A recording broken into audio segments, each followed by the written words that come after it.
ওয়া বারাকাতুহু। কেমন আছেন আপনারা সবাই? জি, আমাকে কি 5-7 মিনিট সময় দেওয়া যাবে একটু কথা না বলে? জি, আপনারা দীর্ঘক্ষণ কথা শুনেছেন আমাদের ভাইদের কাছ থেকে।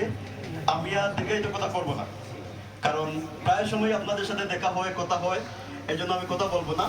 শুধুমাত্র 2-4টা বিষয় আপনাদের সাথে একটু শেয়ার করতে চাই। প্রিয় ভাইরা, আমরা বিগত আজ থেকে 2 দিন আগে একটি মাস অতিক্রম করেছিলাম। সেই মাসটির নাম কি?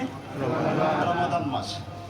এই জন্য সেই রমাদান মাসে আমাদের বার্সেলোনা কেন্দ্রীয় জামে মসজিদে অসংখ্য ভাইরা দান করেছেন, যাদের দানের বিনিময়ে প্রতিদিন আমরা 3 থেকে 700 ভাইদেরকে ইফতারের ব্যবস্থা করেছি।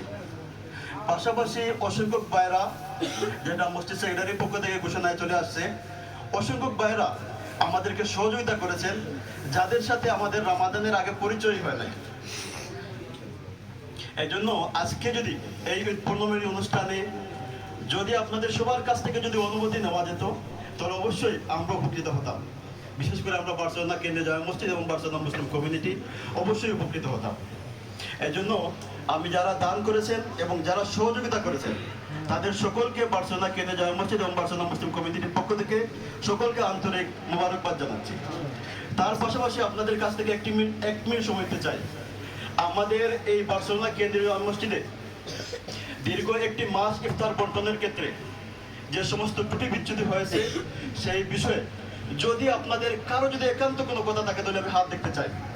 আমাদের ভবিষ্যতে আমাদের ইফতার বাস্তবায়নের ক্ষেত্রে সহযোগিতা হবে, এই ধরনের কোনো যদি পরামর্শ থাকে তাহলে আমি একটু হাত দেখতে চাই। সেই ভাইটার আমি হাত নিয়ে আমি ওদের কাছ থেকে পরামর্শ দিব ইনশাআল্লাহ। দেখি কারো কোনো কথা আছে থাকলে 1 মিনিট, কারণ আমি অতীতের কারো সবাইকে সুযোগ দিতে পারি না, সময় যেতে শর্ট।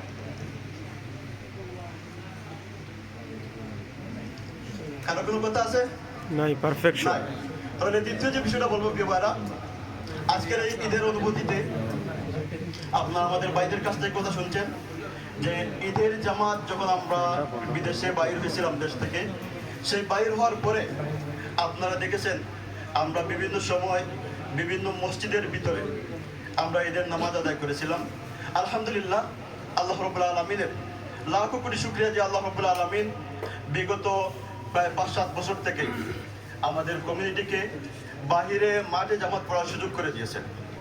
এবং আপনারা দেখেছেন অতীতের তুলনায় বর্তমানে অসংখ্য ভাইদের উপস্থিতি হচ্ছে।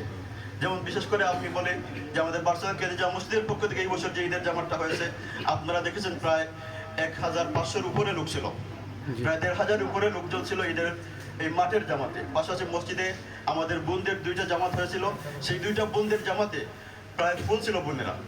এই জন্য বোঝা যাচ্ছে আমাদের মুসলমানদের এবং আমাদের দ্বীনের প্রতি আমাদের সকলেরই সহানুভূতি বাড়তেছে। এই জন্য প্রিয় ভাইরা, সেই ঈদের জামাতের ব্যাপারে যেহেতু আগামী আরো 2 মাস পরে আমাদের ঈদুল আজহা, সেজন্য ঈদুল আজহাকে আরো সুন্দর করার জন্য যদি আপনাদের কারো কোনো পরামর্শ থাকে তাহলে আমাদেরকে দিতে পারেন, আমরা পরামর্শ দিব ইনশাআল্লাহ। এই জন্য আপনাদেরকে 1 মিনিট সময় দিলাম, যে কারো কোনো কথা থাকলে বলতে পারেন। তাহলে কি আপনারা কি সন্তুষ্ট আমাদের এই ইফতারে? জি, ইনশাআল্লাহ। ইনশাআল্লাহ। তাহলে যদি আপনারা যদি সন্তুষ্ট থাকেন তাহলে আপনাদের প্রতি আমার একটা রিকোয়েস্ট থাকবে, যেটা হচ্ছে এই ইফতার বন্টন পাশাপাশি ঈদের জামাতগুলা এই যে মসজিদ কমিটির সভাপতি সেক্রেটারি বা ওনাদের যে টিম, তাদের পক্ষে কিন্তু বাস্তবায়ন করা আদৌ সম্ভব না যদি আপনারা সহযোগিতা না করতেন। এজন্য আপনাদের কাছ থেকে সেই ওয়াদা নিতে পারি যে ভবিষ্যতে শুধুমাত্র বার্সেলোনা কেন্দ্রীয় জামে মসজিদ না, বার্সেলোনাতে যতটি মসজিদ আছে সবগুলা হচ্ছে কার ঘর? আল্লাহর ঘর। বাইতুল্লাহ মানে কার? আল্লাহর ঘর। আল্লাহ। এখানে কারো ব্যক্তিগত সম্পদ না, সবগুলা মসজিদ হচ্ছে আল্লাহর ঘর। এবং যার যখন যে জায়গা থেকে সুযোগ আছে, আপনারা কি প্রতিটি মসজিদে এইভাবে দিনের কাজ করার ক্ষেত্রে, ইফতার বন্টনের ক্ষেত্রে, ইফতার দানের ক্ষেত্রে, আমাদের ঈদের জামাতগুলো বাস্তবায়নের ক্ষেত্রে আপনারা কি ভবিষ্যতেও অতীতের মতো কি সহযোগিতা করবেন? ইনশাআল্লাহ। ইনশাআল্লাহ। প্রিয় ভাইরা, আমি আরেকটি কথা বলে আমি ওর কথা শেষ করে নিব। প্রিয় ভাইরা, সময় 2 মিনিট দেওয়া যাবে তো না? জি। প্রিয় ভাইরা, আপনারা সকলে জানেন যে আমরা আজকে যে সংগঠন তিনটাকে এখানে যে সম্মিলিত হয়েছি, সেই সংগঠনের নাম কি? Barcelona Muslim community. Barcelona Muslim community. সেই বার্সেলোনা মুসলিম কমিউনিটির যাত্রা শুরু হয়েছিল 2012 সাল থেকে। 2012 সালে আমরা বিচ্ছিন্নভাবে বসছিলাম, কিন্তু আনুষ্ঠানিকভাবে আমরা 2013 সাল থেকে আমাদের যাত্রা শুরু করেছি। সেই আনুষ্ঠানিকভাবে 2013 সাল থেকে বার্সেলোনা মুসলিম কমিউনিটি এই বার্সেলোনাতে বসবাসরত মুসলিম কমিউনিটির উন্নয়নের জন্য, বিশেষ করে আমরা যারা বাঙালি মুসলমান, সেই বাঙালি মুসলমানদের, আমরা যারা নিজেকে মুসলমান হিসেবে দাবি করি, সেই মুসলমানিত্বটুকুকে টিকে রাখার জন্য, একজন পরিপূর্ণ মুমিন হিসেবে নিজেকে উত্থাপন করার জন্য, পাশাপাশি আমাদের ভবিষ্যৎ প্রজন্ম যাদেরকে আমরা এই পৃথিবীতে রেখে যাচ্তেছি, তাদেরকে দিনের উপরে কিভাবে টিকে রাখতে পারি, সেই উদ্দেশ্যকে সামনে রেখে বার্সেলোনা মুসলিম কমিউনিটি 2012 সাল থেকে তার যাত্রা শুরু করেছিল। সেই যাত্রা লগ্ন থেকে বার্সেলোনা মুসলিম কমিউনিটি বার্সেলোনার প্রতিটি মানুষেরকে দিনের পথে আহ্বান করার জন্য তার কার্যক্রম পরিচালনা করতেছে। আপনারা জেনে অত্যন্ত খুশি হবেন যে বার্সেলোনা মুসলিম কমিউনিটি আজকে প্রায় 12টি শাখায় বিভক্ত হয়ে তার কার্যক্রম পরিচালনা করতেছে। মাশাআল্লাহ। তার পাশাপাশি আমাদের শুধুমাত্র আমাদের ভাইদের মধ্যে নয়, এই কার্যক্রম আমাদের বোনদের মধ্যেও ছড়িয়ে আছে। আলহামদুলিল্লাহ, অ্যাক্টিভভাবে আমাদের অসংখ্য বোনেরা কাজ করতেছে, যাদের মধ্যে থেকে আমরা দুইটা ভাগে ভাগ করে আমাদের বার্সেলোনা এবং সান্তা কলোমায় বোনেরাও তাদের কার্যক্রম পরিচালনা করতেছে। এবং আমাদের একজন ইয়তের লিডারের পক্ষ থেকে আপনারা শুনেছেন, আমাদের ইয়তরাও, আমাদের যাদের বয়স 14 থেকে 21 বছর, তাদেরকে নিয়েও বার্সেলোনা মুসলিম কমিউনিটি কার্যক্রম পরিচালনা করতেছে।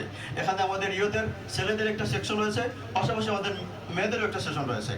এজন্য আপনাদের সকলের প্রতি উদাত্ত আহ্বান থাকবে, আপনারা সকলে যার যেদিন ছুটি আছে সেই ছুটির দিনে বার্সেলোনা মুসলিম কমিউনিটি আমরা প্রতিদিন বসে থাকি আমাদের কার্যক্রমে আপনারা সহায়তা করবেন।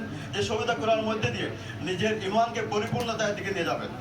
কারণ আল্লাহ রাব্বুল আলামিন কোরআনে বলতেছেন যে তোমরা কি করো, মুমিন তো তারাই, ওয়াইজা তুলিয়াত আলাইহিম যাদাতহুম ঈমানা, মুমিন তো তারাই যাদের সামনে আল্লাহর কোরআনের কথা বলা হয়, আল্লাহর কোরআনের আয়াতকে পাঠ করা হয়, তখন তাদের ঈমান কি হয়, বৃদ্ধি পেতে থাকে।